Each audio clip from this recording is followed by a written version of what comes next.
अस्सलाम वालेकुम नाज़रीन किराम। एक साल गुजरने के बाद बहुत से लोगों के जहनों में और बहुत से लोगों की जुबानों पर यह सवाल है कि 9 मई के अंदर जो लोग मुलव्वस थे उनको अभी तक सजा क्यों नहीं हुई। आज की इस वीडियो में मैं आपको बताने के लिए जा रहा हूं कि हमारी पुलिस और हमारी हुकूमत किस बुरे तरीके से नाकाम हुए हैं कि ये अदालतों के सामने कोई सबूत पेश नहीं कर सके, जिसकी वजह से वो लोग जो इस सारे के सारे काम में मुलव्वस थे उनको सजा नहीं हुई। देखें, सब लोग ये चाहते हैं, पाकिस्तान तहरीक इंसाफ भी चाहती है, नून लीग भी चाहती है, पीपल्स पार्टी भी चाहती है, हमारी एस्टेब्लिशमेंट भी चाहती है कि जिन लोगों ने वाकया ही गलत काम किया है उनको सजा दे दी जाए। लेकिन सजा ऐसे तो नहीं दी जा सकती ना कि 10 बंदे आपस में लड़ रहे हूं और मैं यहां पर यह बैठकर कह दूं कि भाई इन 10 में से इन 6 को सजा दे दो, इन 4 को छोड़ दो। वो सजा देने के लिए आपको साबित करना पड़ेगा कि भाई ये जो 6 हैं इनकी गलती थी और ये जो 4 हैं इनकी गलती नहीं थी। ये चीजें साबित करने में हमारी हुकूमत और हमारी पुलिस अदालतों के अंदर मुकम्मल तौर पर नाकाम हो चुकी है। इस वजह से एक साल गुजर गया है, रिमांड पे रिमांड हो रहे हैं, लेकिन लोगों को सजा नहीं दी जा सकी। सबसे बड़ी वजह यह है कि सबूत ही नहीं है। 2 केस मैं आपके सामने रखने के लिए जा रहा हूं जिससे आपको अंदाजा होगा कि यह 9 मई वाला मामला क्या है। एक साल हो गया ना, अब तक तो सबूत रख देने चाहिए थे, लेकिन सबूत नहीं आए। पहला केस आपके सामने रखूंगा, यह जियो न्यूज के ऊपर बेनजीर शाह ने भी इस चीज को बताया है। उन्होंने कहा जी शहरयार खान अफरीदी, उनके ऊपर यह केस था कि उन्होंने GHQ के गेट नंबर 1 के ऊपर लोगों को अकसाया और उसके ऊपर हमला करवाया। जब इस्लामाबाद हाईकोर्ट के सामने यह सारे का सारा मामला गया तो इस्लामाबाद हाईकोर्ट ने यह पूछा कि क्या आपके पास वो CCTV फुटेज है जिसमें आप ये दिखा सकते हैं कि शहरयार अफरीदी इसके अंदर मुलव्वस है। तो पुलिस ने आगे से कहा कि जी हमारे पास तो CCTV फुटेज नहीं है। फिर उसके बाद जब शहरयार खान अफरीदी को जेल के अंदर बंद किया तो फिर यह इल्जाम लगाया कि शहरयार खान अफरीदी जेल के अंदर बैठकर बाहर से लोगों को उकसा रहा है। तो अदालत ने पूछा कि वो लोग जो उनसे मिलने के लिए जेल में आते थे, आपके पास उनकी डिटेल है? आगे से जवाब आया कि नहीं, हमारे पास डिटेल नहीं है। फिर अदालत ने सवाल किया कि GHQ के गेट के ऊपर शहरयार खान अफरीदी ने यह सारा कुछ किया, क्या आपने दूसरी तरफ से यानी कि एस्टेब्लिशमेंट की तरफ से आपने लोगों को शामिल तफ्तीश किया? तो आगे से जवाब आया नहीं। तो जब हर तरह से आप कहेंगे जी नहीं हमारे पास CCTV फुटेज भी नहीं है, हमारे पास कोई सबूत भी नहीं है, तो अदालत किस तरीके से किसी को सजा देगी? अब आप सनम जवेद वाला मामला देख लें, आलिया हमजा वाला मामला देख लें, डॉक्टर यास्मीन राशिद वाला मामला देख लें, मियां महमूद और रशीद का देख लें, एजाज चौधरी का देख लें, बाकी भी बहुत से लोग हैं, उनके आप मामला देखें तो अदालत के अंदर सबूत पुलिस नहीं पेश कर रही।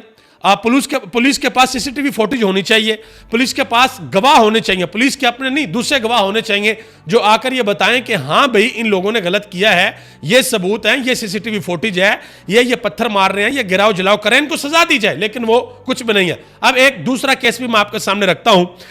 ये पाकिस्तान तहरीक इंसाफ की एक वर्कर है रुबीना नियाजी, ये जेल के अंदर रह कर आई हैं। इनको अदालत के अंदर जब पेश किया गया तो पुलिस वालों ने जो इनका जुर्म बताया जज को, वो जुर्म ये था कि जी ये इमरान खान के नारे मारती है और ये अपने गले में एक दुपट्टा लेती है जो कि पाकिस्तान तहरीक इंसाफ का है।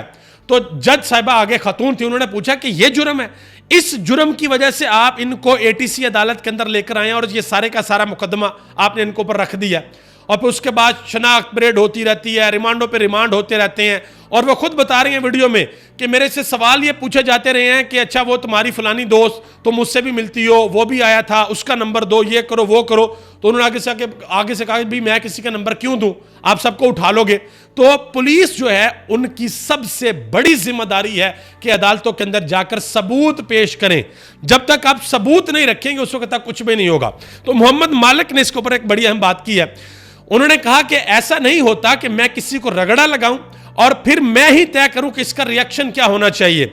जिस तरह का जबर होगा रद्द-ए-अमल भी वैसा ही होगा। यह नहीं हो सकता कि आप घरों में घुसकर औरतों को जलील करें, घरों को तोड़ें और वो आगे से एक प्रेस स्टेटमेंट निकालें, वहां से रद्द-ए-अमल आएगा। यह मोहम्मद मालिक ने बात की है। इसी तरह शहजाद इकबाल ने बात की है। उन्होंने कहा कि संजीदगी होती तो 9 मई की तहकीकात की तरफ जाते और मुलव्वस अफराद को सजा होती, लेकिन इसको सियासी रुख दे दिया गया, पार्टी तोड़ने की तरफ गए तो मामला पेचीदा हो गया है। यह शहजाद इकबाल ने बात की है। इसी तरह सायरा बानो ने कहा कि जो वाटर कैनन वुकला पर इस्तेमाल की गई वो 9 मई को इस्तेमाल कर लेते। 9 मई को 1,20,000 पुलिस कहां पर थी? यह भी 2-3 दिन पहले लाहौर में वुकला के ऊपर वाटर कैनन इस्तेमाल की है ना। तो उन्होंने पूछा कि भाई वो उस वक्त 9 मई को क्यों नहीं इस्तेमाल की गई, और 1,20,000 पुलिस 9 मई को कहां पर थी। ये सबसे बड़ा सवाल है कि पुलिस उस दिन कहां पर गायब थी। बहुत से लोग हैं अब वो हवाला देते हैं जी अमेरिका का, कैपिटल हिल का। डीजीएसपीआर साहब ने भी अपनी प्रेस कॉन्फ्रेंस के अंदर यह हवाला दिया कि वहां पर भी लोगों ने इस तरह किया और लोगों को सजा भी हुई। बिल्कुल हुई, सजा हुई लोगों को, सीसीटीवी फुटेज देखकर हुई, लेकिन वहां पर एक एक्शन लिया गया था। सबसे पहले गालिबन वहां का पुलिस चीफ फारग किया गया था कि पुलिस नाकाम हुई थी उस वाकये को रोकने में। तो अब हमारी पुलिस जाए, अदालतों के अंदर जाए, जाकर सबूत रखे। अगर जजेस को लगेगा हाँ ये भाई ये सही सबूत हैं, सही ग्राउंड्स के ऊपर आ रहे हैं, तो सजाएं मिलेंगी। लेकिन अगर आप सबूत ही नहीं देंगे, केसेस को लटकाएंगे, रिमांड पे रिमांड लेंगे, तो फिर 1 साल क्या 10 साल भी आप किसी का गुनाह साबित नहीं कर सकेंगे और सजा नहीं मिलेगी। आप सबका बहुत बहुत शुक्रिया। पाकिस्तान जिंदाबाद।